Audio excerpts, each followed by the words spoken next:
So welcome everybody on the next Backupmonster Show episode.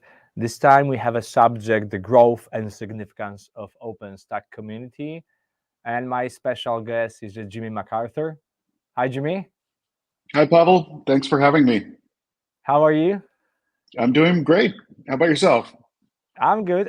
So what's the time difference? We have 3:30 right now. I see that you started your day. Yep. It's 8:30 in the morning here in Austin, Texas. Okay, so Austin, Texas. So it's not. So I'm glad that you not have a 4 or 5 a.m. So that's why we a little bit moved into to be more convenience for both teams in US, in Europe. So great to having you here. As I just said on posted last days, Storware joined the OpenInfra Foundation. So we are as a silver member, a part of the community.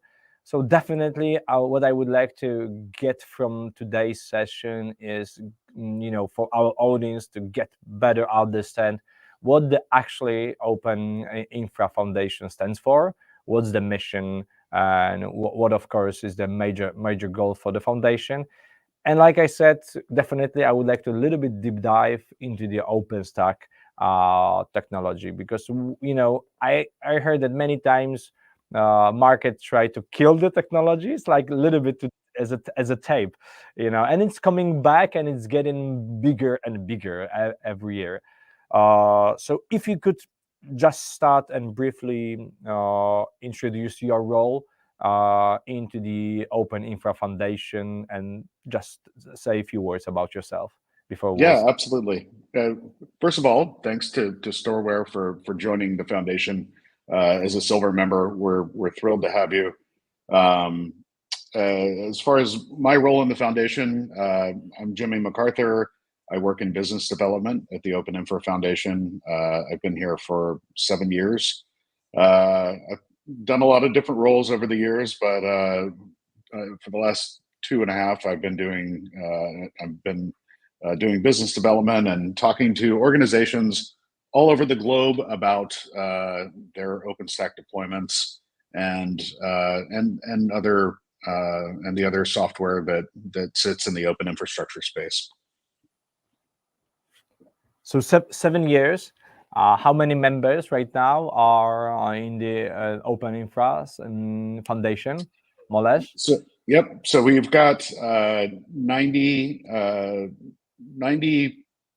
silver, gold, and platinum members of the foundation, and I think 23 associate members, which are like research and education facilities. And then we have 110,000 individual members of the foundation as well, and representing a good chunk of the globe. I think 160 countries or something.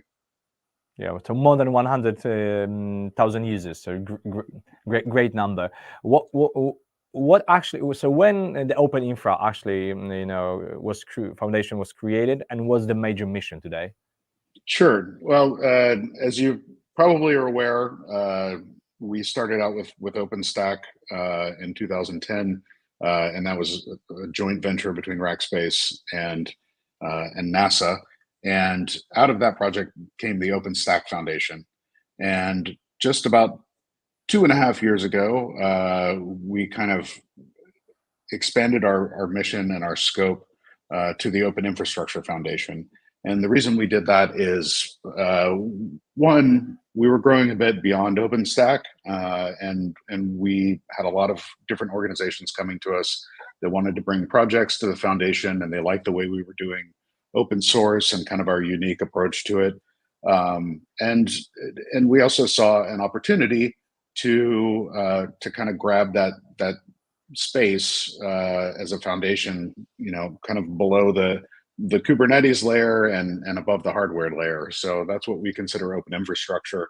So we have projects like Kata Containers, which is a container security product, Starling X, which is OpenStack and Kubernetes at the edge, and then of course OpenStack, and then we have another number of other projects that we're either incubating or working with on a regular basis. What about the, so let's right now wrap up and tell about the growth. So because like I said, how many of the even engineers or people when I'm talking and say, oh, there's the OpenStack is declined, it's end of the project, and we see more and more version actually, which is, it was a Z, right now it's Antelope. So we just go through more than 24 releases, and it looks like it's really, is getting a really good shape, and the community is really evolving all the time. So could you share with us some numbers, how not only about the members of the community, but how the OpenStack, let's say, ecosystem is growing? Do you have some numbers for us today? Yeah, absolutely. So as you said, we just had our 27th on time release with Antelope, and that's for OpenStack, and we're thrilled about that. And as far as OpenStack itself, the growth that we see is substantial. We've got, like, according to our last user survey, we have 40 million cores of OpenStack running in production. And over 300 public cloud data centers globally, which that footprint itself is larger than Amazon, larger than Azure. OpenStack is everywhere, and I think part of you said 40 million cores. So I yes. just want to emphasize it. Okay. Yes. So 40 millions and more than 300 data centers worldwide. Correct. And that's just the ones we know of. And that's just public cloud. So obviously people are running private cloud workloads. And so that number is exponentially larger. And I think, what we see, the OpenStack has gained a lot of maturity. So what used to be kind of take whole teams of engineers to put together, now people can stand up their own deployment with one or two engineers. And also Kubernetes is obviously hugely popular. And what we're seeing is everybody's running Kubernetes on top of OpenStack on Linux, which is where we get Loki. Linux on OpenStack and Kubernetes on infrastructure. And that's a really common workload we're seeing. And I think the thing about OpenStack is maybe it's not the most exciting thing to talk about, but it's the de facto. It is the only open source cloud solution. And when you said 300 data center, you're talking about the numbers. You're talking about the vanilla OpenStack, so the only open source one, or you including the, let's say, the commercial one, like Ubuntu, Canonical, Red Hat, OpenStack, or the others? Sure, that includes so that 300 public cloud data centers running OpenStack. It's a variety of things. It could be any distribution. Definitely Canonical, Red Hat. We see who China Mobile has their own distribution. So it's a wide variety, but it's a huge footprint. And what I got from the survey, because I also found that you sent me before that most of the cores are between the usage is between 100 and 99, so 1000. So I'm guessing it's the clusters like 40 to 100 servers is the majority of the implementation. Also, Go ahead.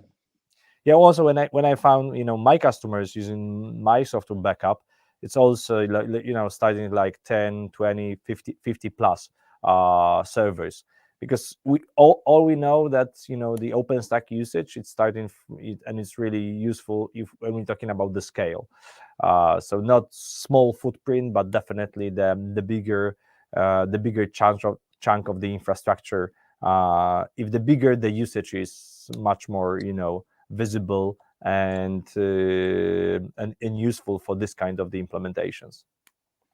Yeah, and what we're seeing is just on, like, at scale, all of these deployments are growing rapidly.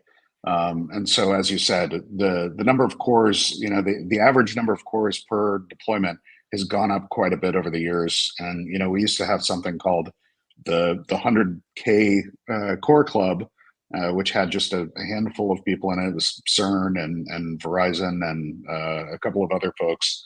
And now we've had to increase that to the million core club because we have so many organizations running these massive deployments. But that kind of trickles down to smaller organizations running what used to be considered the largest deployments. So now you have small public clouds running 100,000 cores. It's pretty cool.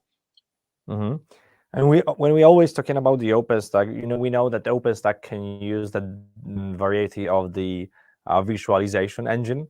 Of course, the most common is the KVM, but we also seen that I also noticed that many of the customers maybe still use the VMware on the other hypervisors.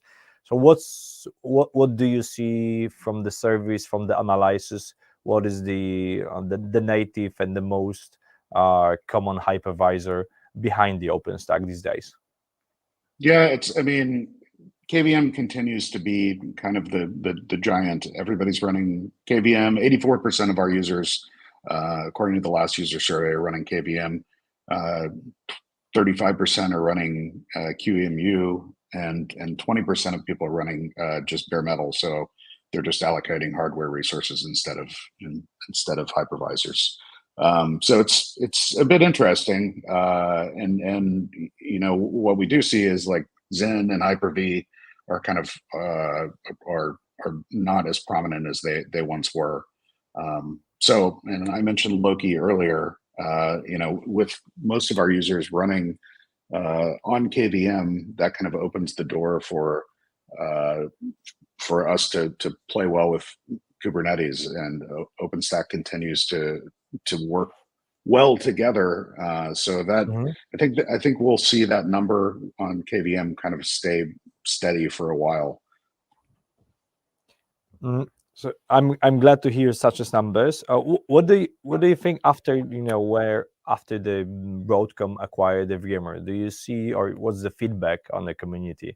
Do you see more interest, or because what I notice is more and more bigger accounts, they're looking for the alternative and saying, hey, let's go for the KVM based hypervisor virtualization or the cloud, and build on top of it the projects. Because yes, I'm not saying that VMware is losing, but I heard lots of rumors that they are starting to think about some alternative. I don't know what you heard from the community these days.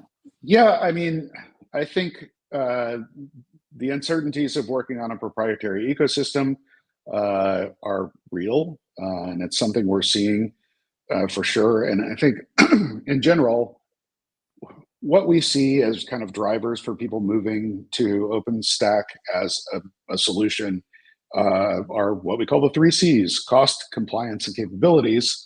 And within that, usually one of those things is a driver. Maybe your cost on your hyperscaler is too high, so you start to look at other solutions. But what we're seeing right now is all three are kind of drivers. So we have the compliance piece of it, which is, digital sovereignty is kind of insisting that people keep their workloads at home. They're insisting that data stays, in at home. And then the capabilities of OpenStack and open source solutions are at least meeting or better than, in many cases, what the hyperscalers offer. And they're also offering it for much cheaper cost. And so when you couple all that together with the uncertainties of a solution like VMware, then I think OpenStack becomes a real viable alternative. And we are definitely seeing more people move their workloads off of VMware and onto OpenStack. But I think it's a slow progression. It's opening up a lot of new channels for people to do that work. but also in some cases, folks that have been running VMware for a long time, it's tough to make that move. So I think there's a lot of opportunity as well for organizations that are doing consulting, and that can help people make that transition over to OpenStack. You said triple C. I just put the notes of two. So cost, compliance. What was the third one? And capabilities. Capabilities. Thank you. I need it for capabilities. So it's important. This triple C. We also have a quite a huge retail shop who's selling shoes. Not only shoes right now, but it's CCC in Poland. So it's cenach czyni cuda in Polish. Okay. So it's price makes miracle. But it's so when you said triple C, I was really interested. Okay, so I got the notes. For the record, I do not make shoes. No, not yet. We'll see. So okay, Jimmy, let's move on. Let's deep dive a little bit about the managed service provider, because when the OpenStack started to get the traction and and numbers of the implementation, one of the major, let's say, purpose of installing was but the multi-tenancy, to making easily the building the private cloud or hybrid cloud or public cloud services on top of the OpenStack. Still, do you see the OpenStack in most cases is a managed service providers, let's say, best choice, or you see also the other projects like in the enterprises? Yeah, I still think there's, OpenStack plays very prominently. MSPs are working well. You can look at our marketplace. We've got MSPs everywhere, all over the world, from Africa to the US and to Europe. These are organizations that are, they're following the market, and the market right now is OpenStack. And it's for going back to the 3 Cs and that kind of uncertainty we're talking about now more than ever. People need help managing their workloads and managing their deployments. And I do think that the cost for MSPs has come down quite a bit as well for OpenStack. As I mentioned, it doesn't take 20 engineers to stand that up. And you don't have to pay the licensing fees and all the other things. So it's definitely, it's a great time, and we still see a thriving market for MSPs. When we're talking about the numbers, what is the region? So of course there's the US, Asia, APAC, Europe. Because I saw that the OpenStack there is some data analytics data, so we can see the numbers of the different usage. What is the favorite, let's say, region worldwide for consuming the OpenStack installations today? Yeah, what we're seeing there's, I would say, 3 main areas of growth, and then kind of a surprise area.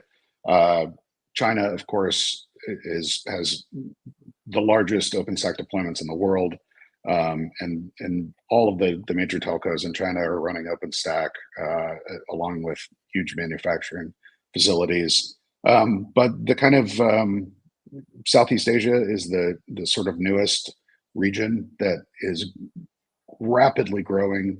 We just had Nipa Cloud as a new gold member of the foundation out of Thailand, and they have excuse me, they have global aspirations, but also EasyStack has a presence in Southeast Asia and Indonesia. All these areas are just growing. And Europe, I mentioned digital sovereignty. That's driving huge growth as governments kind of insist on open source first solutions. OpenStack plays a massive part in that. And then the surprise one is North America, which digital sovereignty doesn't play much of a role in the US, unfortunately, or fortunately, depending on how you look at it. But cost does. And we're actually seeing new public clouds pop up running OpenStack, and lots of private clouds running OpenStack as well, as those costs for hyperscalers just go up and up and up and up. So it's interesting that the Asia taking the first scene right now. Of course, it's a huge market, Right. but like you said, the China, Indonesia. So I'm thrilled to see the next year numbers, how it's changing. Yeah. Let's go through there, and so because the OpenStack is never for its own, the storage part is always the part of the smaller or bigger implementation. And we have do you see also some members who are trying to align with the OpenStack? I'm not talking about the typical Cinder drivers to connect through the OpenStack, but do you see the investment from the storage perspective? Some startups, some initiatives rely on a storage with the OpenStack these days? Yeah, I'm talking to one of them right now. Yeah, yeah. There's definitely, Ceph, just for basic block storage, Ceph continues to be kind of the thing, right?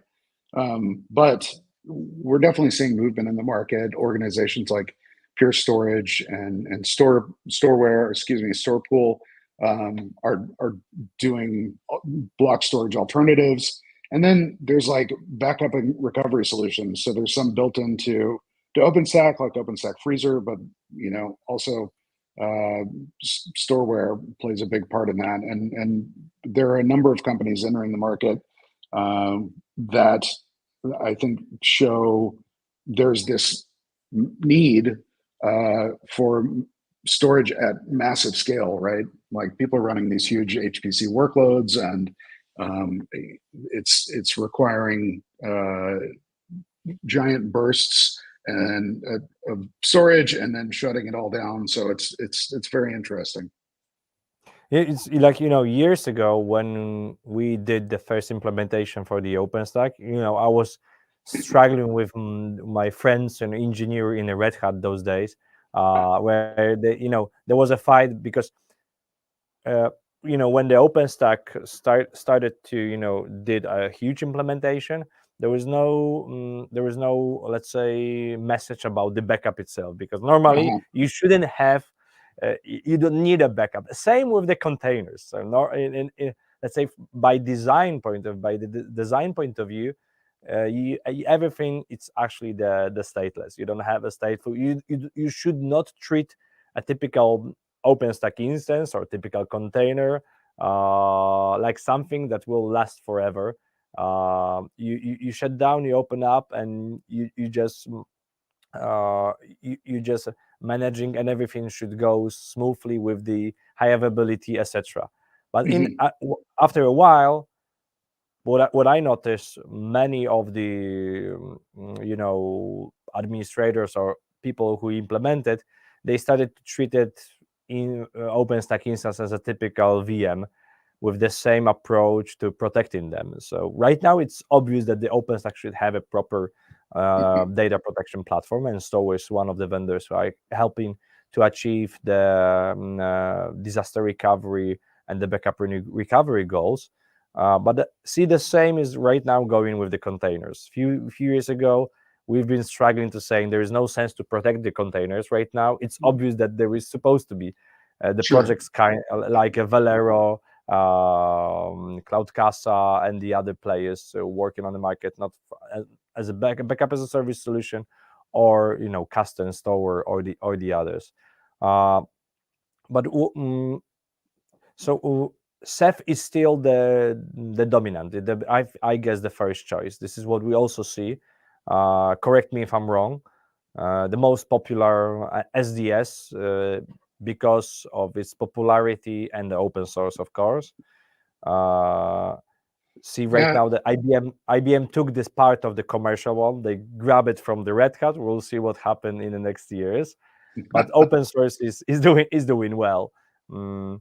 And the funny part, always when I'm talking about the data protection platforms, we started like we have a 10K instances, 1 petabyte of the storage, so it's always the huge numbers. But we're glad to see it. And the third point, from the storage and backup perspective, we also see a huge need of building not only the backup layer, but also the backup as a service layer. So that's why we, for example, integrate with the Horizon plugin to allowing the managed service provider to build on top the additional services, where they can have additional usage and money from their services. So everybody in the end are happy to build in on top the bunch of the different services, and backup as a service is one of those.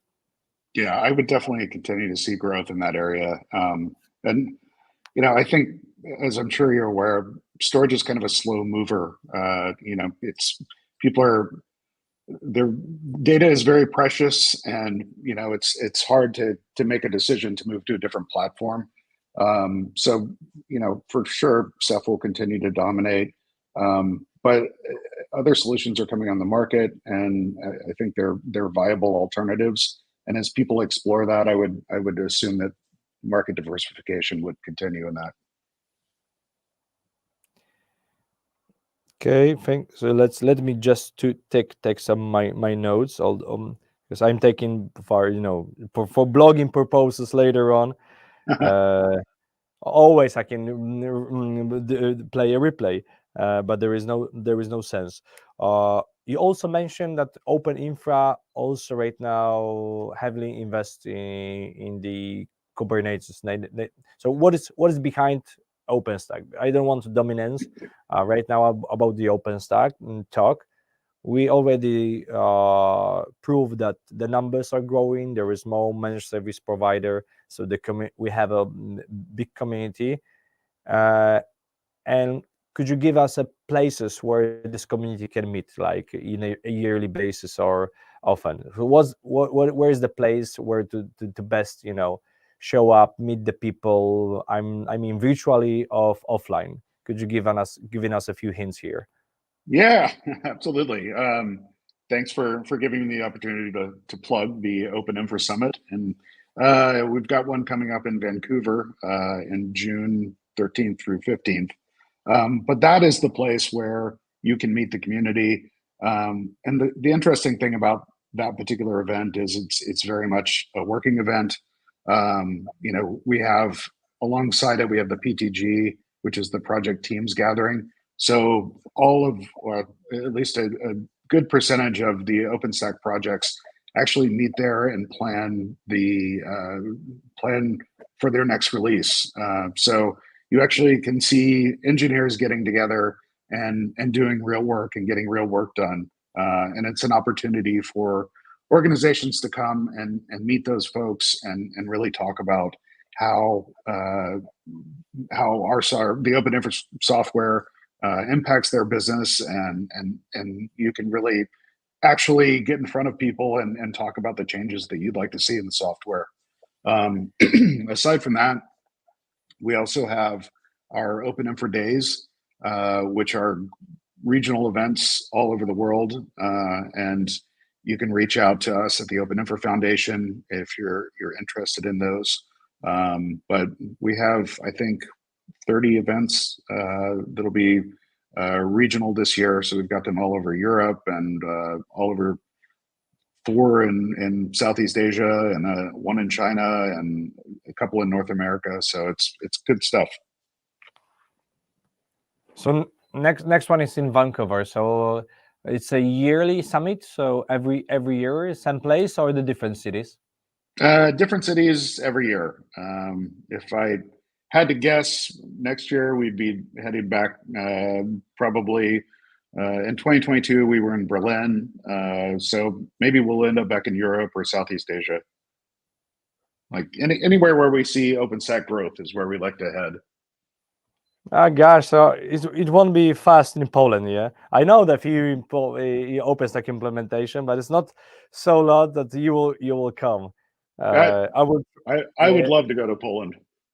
Well, you see, so we have a subject to talk. Yeah, maybe 2025. We have a Euro, Euro Cup, so it's possibility to take the OpenInfra one. Okay, Jimmy, you mentioned, I just put the notes, that the marketplace. So I'm also interested to build the awareness for the community, what actually the marketplace stands for on the OpenInfra.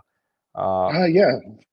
So we have it's the OpenStack marketplace is on the OpenStack website, openstack.org/marketplace. But that's where we list our member organizations that are private cloud, hosted private cloud, public clouds, distributions, storage solutions, and adjacent, like OpenStack adjacent services. So that's the place to come if you want information on who to help you, who can help you set up your deployment, or if you're looking for information about a particular distribution or training on the software, come to the OpenStack website.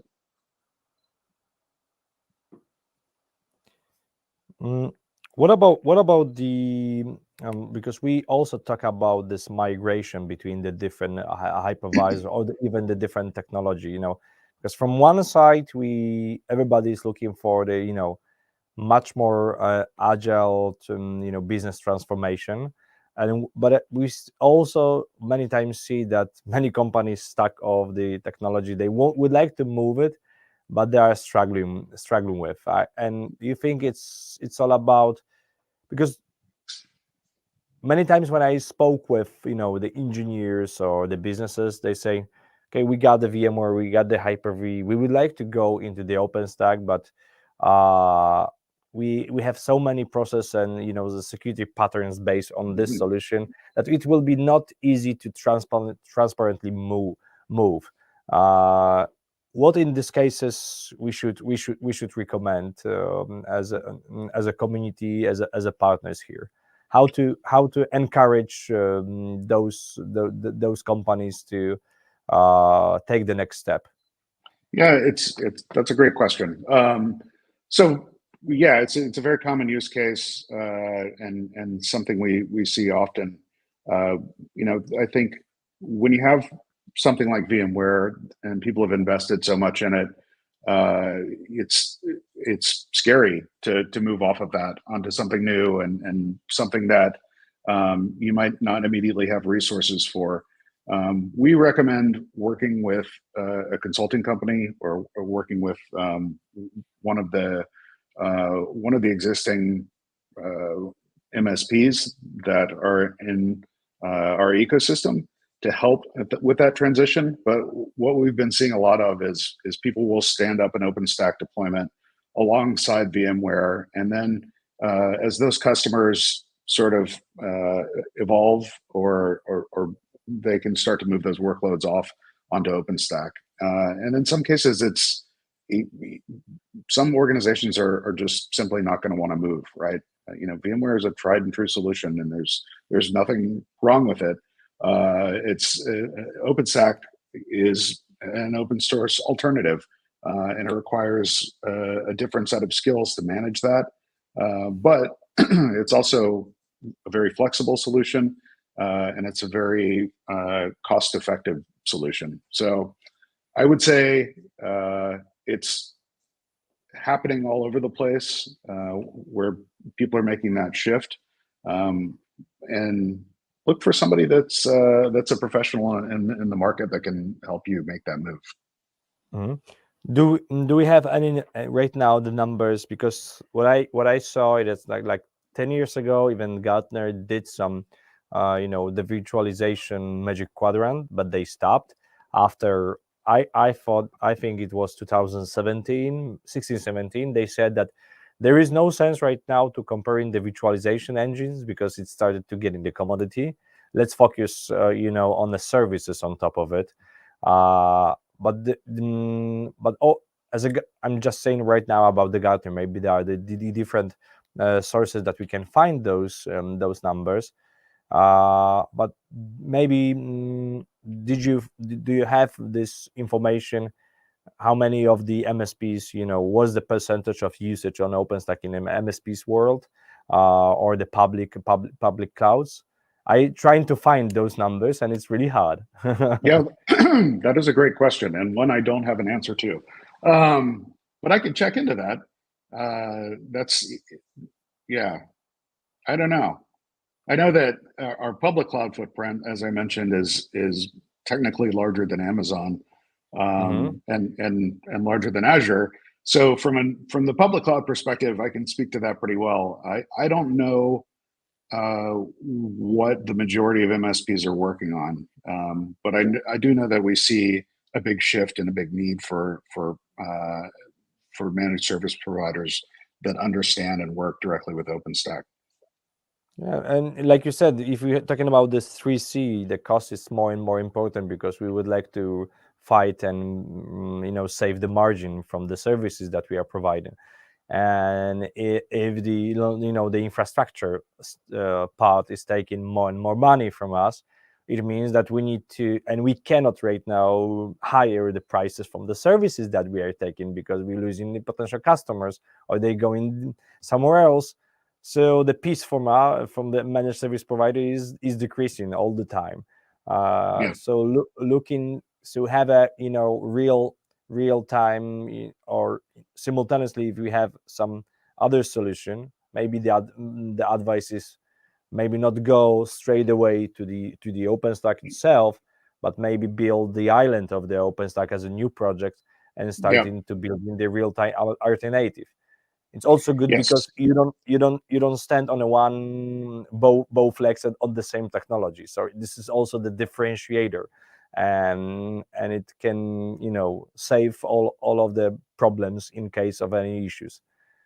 Yeah, I was just talking to Plus Server, which is a German public cloud, and exactly what you just described is exactly what they're doing. Like they're creating an OpenStack island within their services that they offer, and they're slowly migrating clients over there, and they're pushing all new clients to the open source solution.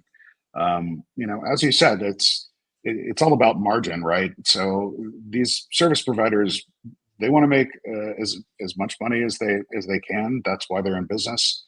And if you don't have to pay the licensing fees for uh, for your cloud solution, then OpenStack is the way to go. And so it's definitely it's a way to lift all boats, as they say.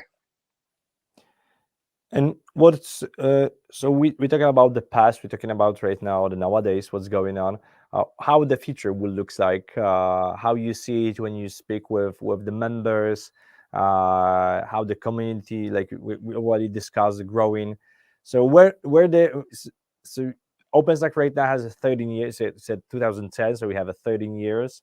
When the OpenStack and the foundation will be in the next 10 years. Sure. Let's put the dream mode. Yeah, I mean, first of all, we've come a long way in the last 13 years, right? Like I mentioned, I think everybody knows OpenStack used to be very complicated to deploy. You needed lots of people, and now here we are, where just a couple of people can stand up an OpenStack deployment. Where I see things going broadly is I can continue to see digital sovereignty playing a role and OpenStack growing. And what's interesting is rather than kind of hyper competitive market, what we're seeing is this trend towards regional organizations that are all running OpenStack working together to compete against hyperscalers. So they're still competitive, but they realize that working together, they can show that open source and OpenStack is a viable alternative to hyperscaler public clouds, where you can actually also save money, and our three C's, cost, compliance, and capabilities, play into that. And what I see for the future of the foundation, the next 10 years, is just this kind of continue to push on this idea of open infrastructure being ever present. It's OpenStack is not going away, but we also see the continued play between OpenStack and containers, and I think the future of what those deployments look like it can be really interesting. As you know, I'm not a highly technical guy, but this continued interplay between OpenStack and Kubernetes, I think there's going to be some interesting things coming in the coming years. Okay, so looking forward to see the growth and more projects. And I fully agree. Years ago when we saw the OpenStack, we needed to have at least bunch of the people, really experienced one, to manage and cope with it. Right now, more and more installation needs still the experience. Right? I don't want to say that everybody can manage like like that. Definitely, the Linux-based admins and experienced one will take a better and faster understanding. But it's not that you need a 10. You just need a couple of team, like small pizza team for people to manage quite a huge numbers. Even yesterday, I spoke with one of the OpenStack customers. 500 compute nodes, or different availability zones, Ceph, and there's 3 of them. So Yeah. it's doable. Plus some backup, of course, not from Sure. the software perspective, but even there should be 3 plus 1 or 2 to have an option to go in for holiday for this specialist. But we've been talking about the backup projects, so don't want to talk right now about the store itself. Okay, Jimmy. So I think we all set. We have a pleasant discussion. All of the information that I would like to grab from you, I took it in the last 40 minutes. I really appreciate it. It was a pleasure. I'm still considering the Vancouver, so I will let you know in a days. I need to cope with my calendars, everything, but it could be the great opportunity to meet face to face, not only virtually. And I believe that will be the plenty of the great people to spend the time with them and challenge the technology and the future perspective. So Absolutely. It's always giving us this opportunity, especially after the COVID time. Yeah, let me know. I was going to say, let me know if you're there. We'll grab a beer. Yeah, sure do. Anything else from your side that you would like to, sum up and close the conversation for today? I will plug the OpenStack jobs board, openstack.org/jobs. There are people hiring out there. So if you're looking for work in OpenStack, it's available. And all these MSPs need OpenStack engineers, and all these public clouds need OpenStack engineers. So if you know anybody, take a look. We got lots of jobs out there. Great. So even I will send this referral because I got few good fellows. So OpenStack Infra and OpenStack Community looking for some good engineers. So let's finalize with it. If you like the technology, if you like the things that OpenInfra Foundation is doing with the OpenStack community, just feel free, spread this good news and refer. If you will do it, so Jimmy will send some good beers, whatever you are sitting, and I will help with it. And if you're looking for the proper backup and recovery solution, or looking for the disaster recovery enterprise grade platform, definitely Storware is one of those alternative that you just need to try it. We have a full capabilities, not only for managed service providers, but for the larger accounts. So feel free to go on our website, download. It's totally for free, 10 instances without any charge, or you can try the trial. So Jimmy, thank you for your time. Appreciate it. Hopefully we'll see in Vancouver. And all the best for all of the audience or those who are watching it right now and us after a live on YouTube. If you have any questions, just feel free to put the comments. We'll try to contact you really soon. All the best, and see you on the next Backupmonster Show episode.